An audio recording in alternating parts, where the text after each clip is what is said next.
L'Union européenne subventionne la culture de la banane au Cameroun. Et PHP, avec les Français, vous savez pourquoi la France a pesé de tout son poids pour que le Cameroun signe les accords de partenariat économique. Cette signature portait surtout sur l'exploitation de la banane du Cameroun qui devait être exportée sans, sans droit vers l'Union européenne.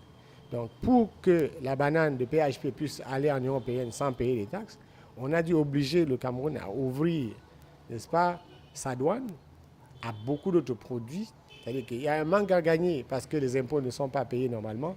Il y a un manque à gagner parce que les frontières ont été ouvertes et il y a des tonnes de marchandises de l'Union européenne qui vont rentrer sur le Cameroun.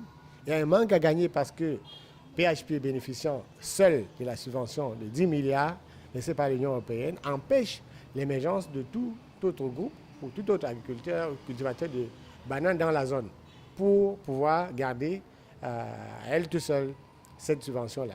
Donc de bout en bout, on est spolié, il y a une concurrence déloyale, il y a une activité irresponsable et inhumaine et personne n'y fait rien. L'ONU et l'Union européenne, c'est la France, en réalité dans le cas d'espèce, qui a voulu qu'une multinationale basée en France, avec des intérêts français, bénéficie de bout en bout d'une activité qui soit, n'est-ce pas, exonérée. Et ensuite, l'ONU se donne bonne conscience lorsqu'il y a un rapport, il y a aussi plusieurs rapports alarmants venant des ONG et de certains journalistes. Je ne veux plus dire un mot sur le silence qui entoure l'activité de PHP. Cette opacité-là est due aussi au fait que PHP achète le silence des médias locaux.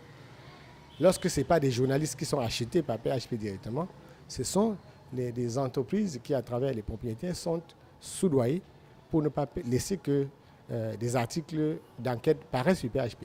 Je parle en connaissance de cause parce qu'à au moins plusieurs reprises, j'ai des articles qui n'ont pas pu être publiés parce que je sais que PHP n'accepterait pas que ça passe.